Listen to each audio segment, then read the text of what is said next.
drawn to these stories that these folks are going to share with you. And I think it's just really powerful for us to hear that, you know what, I'm not alone in the journey. Maybe you're walking in here this morning kind of skeptical of church, or it's been a long time, and you're just feeling like you're the only one. That's only you, and everybody else here is a really good church person.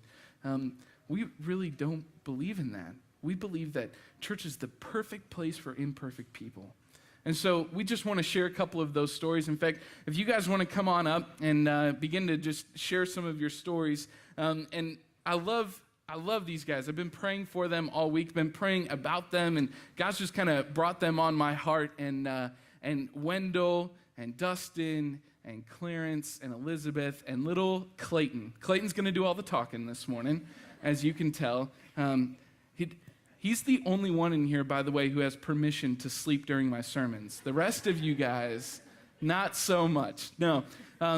Wendell, if you would, just would love for you to share with us just a little bit of your journey. Could you just share with us a little bit about what your journey looked like before you were ever part of Rhythm City? Before I came to Rhythm City, my journey was very turbulent. Life was about survival and shelter. I was by myself most of the time. I had some help, but there were times I wasn't ready to receive it. And how present was God in your journey before you were part of Rhythm City? My relationship with God was cold, distant, until I arrived back in Nashville, Tennessee. I had a slight glimmer of hope. You know. That's awesome. That's awesome. How has connecting at Rhythm City helped you in that journey, and what has your relationship with God looked like since you've gotten plugged in here at Rhythm City?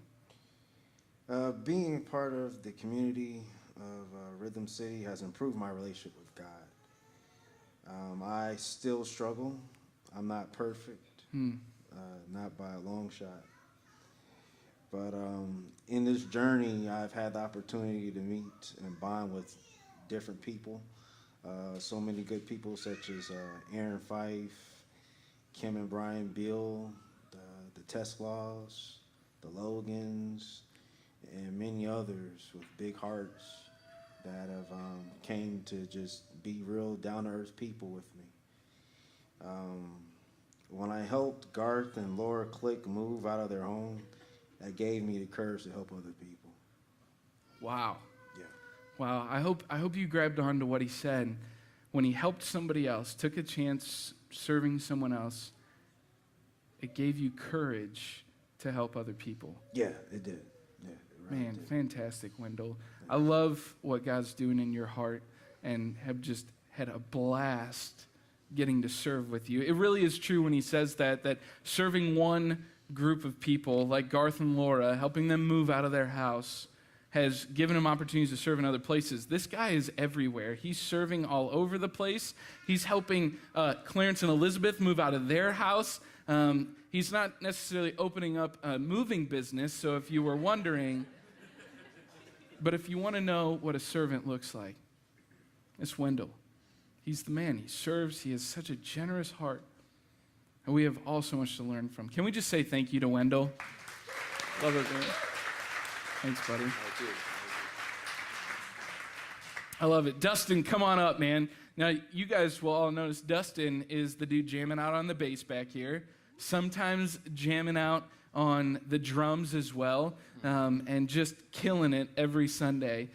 He's even invented something. He watches me sometimes when I'm standing down here and we're singing, and I'm doing the clap that's not like, every other beat. Called the Pastor Dave clap. It's called the Pastor Dave clap. And he titled that. So I love it. I love it, man. Dustin, share with us just a little bit of what your journey looked like before you got to connect here at Rhythm City. Well, I moved here down in Nashville like in August 2013, and I didn't have anything. I didn't have a job, I wasn't going to college, didn't have any friends, and the only person I really knew was my roommate. Awesome. And then what did it look like, your relationship with God, before you connected here? It was very bland. You know, it was just, I go to church every Sunday just because it's what I grew up on, you know? And really, though, I was kind of like, when I was getting ready to leave in senior year, junior year, I was kind of upset with God. I went kind of agnostic for a while. And, you know, I was just kind of like, what has he really done for me, you know? And it was just really, I was really selfish and naive of what he had done for me.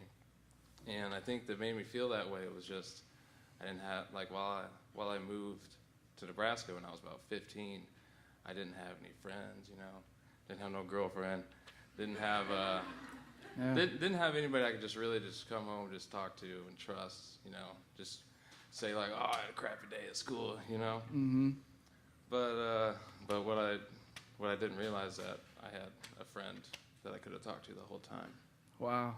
How easy is it, and I'm in the same boat with you, when life isn't going the way you want it to or the way you planned it to go, we oftentimes can posture ourselves in such a way to say, God, what are you doing for me?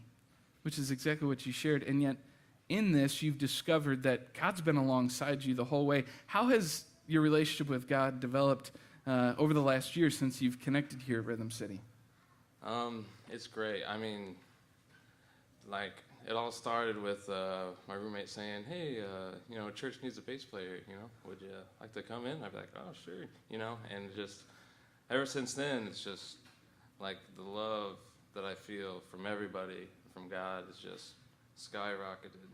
And, you know, I've gotten like so many opportunities just from meeting all the people here, you know. I got to go to Detroit to play at a big Lutheran conference. And I got to go hang out with Big Daddy Wee for a day, so that was pretty cool. And Kim always throws these awesome parties where like a whole bunch of people get together and we just have a good time. And, you know, it was just, that's when I realized that, you know, God is there, you know.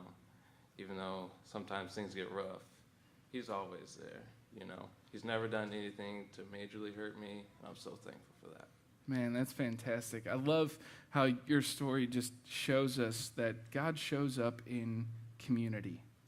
That oftentimes when we think he's left us alone because we don't have people around us, there aren't any significant friendships, relationships, we say, God, where have you been lately? And yet here he's provided every step of the way, and he's even teaching you and shaping you as a young man in the context of community in the band. I love how God's doing that. I love what he's doing, and I love that you've coined the phrase, the Pastor Dave clap. It's so fantastic. Man. Anybody who uses that anywhere, I get royalties. He's copywriting it. I love it. Can we just thank Dustin for sharing his story? Thanks, man.